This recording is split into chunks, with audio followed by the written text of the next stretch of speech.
अस्सलाम वालेकुम and welcome to another video. आज हम शेयर करने वाले हैं जी 9वें रोज़े की इफ्तारी। आप सभी लोगों को पता है कि इफ्तारी जो है ये एक ऐसा काम है जिसके लिए हमें सारा दिन प्रिपरेशन करनी पड़ती है। क्योंकि आप थोड़ा-थोड़ा काम भी करते रहें तो आप मुश्किल से ही पूरा आता है बंदा। ठीक है? तो आज मैं आपके साथ शेयर करने वाली हूँ कि आज मेरी जो 9वें रोज़े की इफ्तारी है इसमें मैं क्या बनाने वाली हूँ और कौन-सी चीज़ें जो हैं वो हम दोबारा से तैयार करेंगे। ज़ाहिर-सी बात है 1 हफ़्ता गुज़र चुका है रमज़ान को आए और बहुत सारी चीज़ें जो स्टोरेज में थी जैसे चटनियाँ थी या और कोई चीज़ें थी वो ख़त्म हो चुकी हैं। तो आज अगेन मैं आपके साथ ये भी शेयर करूँगी कि मैं कैसे इनको बना के स्टोर करके रखती हूँ। तो सबसे पहले आप पुदीना देख रहे हैं। पुदीना जो है आप इकट्ठा ले लें तो मेरा ख़्याल है ये थोड़ा-सा आपको सस्ता पड़ता है। तो पुदीने को जो है वो अच्छे से इसकी पत्तियाँ उतार लेनी है, इनको वॉश करना है और ड्राई करना है। ठीक है, साथ ही साथ जो है हम सुबह के लिए अपनी सहरी के लिए सालन भी तैयार करेंगे। तो मैं आज तैयार कर रही हूँ जी आलू गोश्त। इससे पहले जो मैं आपके साथ आलू गोश्त शेयर कर चुकी हूँ ना, वो ग्रेवी वाला था, ठीक है? लेकिन आज जो मैं आपके साथ शेयर करूँगी ना, तो ये बहुत ही जो पतला शोरबा कहते हैं ना चावलों के साथ वाला, ये वो शेयर करने वाली हूँ और लिटरली ये बहुत सारे लोगों का फ़ेवरेट है और हमारे बचपन की ये फ़ेवरेट डिश है। तो इसके लिए सबसे पहले आपने मसाला प्रिपेयर करना है। अच्छा यहाँ पे ना मैं एक बात आपको बताती चलूँ, जब भी आप ऑयल में टमाटर, प्याज़, लहसुन हर चीज़ आप डाल के इसको फ्राई करके इसको ग्राइंड करते हो तो इससे आपके सालन का कलर बहुत ज़बरदस्त निकलता है। यानी कि रेड कलर अगर आप सालन का चाहते हो तो आप इसको इसी तरह बनाएँ। इसके बाद मिर्च मसाले जो भी आपने ऐड करने हैं कम रखें तो बेहतर है। आजकल इतने डालने भी नहीं चाहिए। इसके बाद जो है इसकी बुनाई करेंगे, जो ही ये अच्छे से भुन जाएगा, ठीक है? तो इसके अंदर हम चिकन डालेंगे।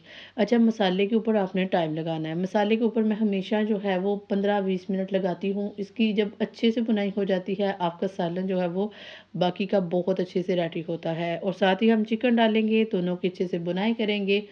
जब ये अच्छे से भुन जाएगा, तो उसके बाद आप इसमें पानी डालें और इसको पकने के लिए साइड पे रख दें।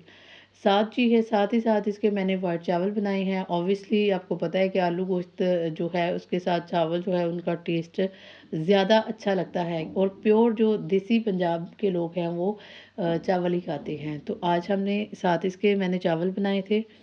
अच्छा इसके साथ-साथ कुछ बाकी काम भी करते चलेंगे चूँकि साथ ही मैं आज दही बल्ले बना रही हूँ, तो उसके काम भी करते जाएँगे। अगर आप लोगों को बल्लियों की रेसिपी चाहिए तो आप जो है वो मेरे चैनल पे जाके इसको देख सकते हैं कि हम इसको कैसे प्रिपेयर करते हैं। ठीक है जी, ये मैंने खुद रेडी की हुई हैं। तो उसके बाद हम क्या करेंगे जी, हम इनको अच्छे से भिगो लेंगे। आप इसको 15 मिनट अगर भिगोएँगे ना तो उससे क्या होगा इसके अंदर जितना भी ऑयल है वो पानी के अंदर रिलीज़ हो जाएगा और सेकंड इसकी जो बारीपन है बेसन का वो कम हो जाता है। ठीक है, सालन जो है वो इधर हमारा प्रिपेयर हो चुका है साथ ही साथ मैं ऑलमोस्ट। प्रिपेयर करने वाली हूँ जी चटनी। चटनी के लिए मैं आपको बता चुकी हूँ, पुदीने की चटनी बना रही हूँ। अच्छा अगर आप इसमें ना बर्फ़ का इस्तेमाल करेंगे तो आपकी चटनी का कलर कभी ख़राब नहीं होगा। लेकिन चूँकि मेरे पास आज बर्फ़ नहीं थी, अभी चूँकि मौसम नहीं आया, तो इस वजह से बर्फ़ नहीं थी तो मैंने नहीं डाली। पुदीने को डालने के बाद आपने इसके अंदर सब्ज़ मिर्च डालनी है, उसके बाद नमक डालें और थोड़ा-सा पानी ऐड करें और इसको अच्छे से आपने ग्राइंड कर लेना है और ये आपकी चटनी जो है वो रेडी है। आप इसको किसी भी स्टोरेज कंटेनर में डाल के 7-8 दिनों के लिए स्टोर कर सकते हैं और मेरा ख़्याल है कि इससे ज़्यादा दिन जो है वो इसको स्टोर नहीं करना चाहिए क्योंकि इसके ऊपर फंगस आ जाती है और इसका जायका जो है वो भी थोड़ा-सा ख़राब हो जाता है। अच्छा अगर आप इसको थोड़े ज़्यादा अरसे के लिए स्टोर करना चाहते हैं तो इसमें लेमन डालिए। लेमन जो है किसी भी चीज़ को प्रिज़र्व करने में हेल्प करता है। तो चटनी जो थी वो रेडी हो चुकी है। अच्छा जी, अब हम बात करेंगे हम अपने चनों को भी स्टोर करेंगे। चनों को स्टोर करने का तरीका मैं आपको बताऊँ कि देखिए मेरा डब्बा जो है वो थोड़ा-सा बिल्कुल क्रैक हुआ है, बिल्कुल हाथ लगने से। तो उसमें क्या करना है आपने, आप कोई शॉपर डालें और शॉपर डालने के बाद जो है अपनी चीज़ को स्टोर कर सकते हैं।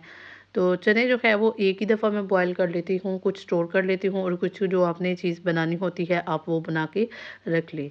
तो आज हम बनाने वाले हैं जी दही बड़े। दही बड़े जो है वो तो आप सभी लोगों को पता है सबके फ़ेवरेट होते हैं। तो इसके लिए आलू ले लिए मैंने और बल्लियाँ सब कुछ बना के इनको फटाफट से तैयार कर लिया है, ठीक है? और ये रोज़मर्रा का काम है।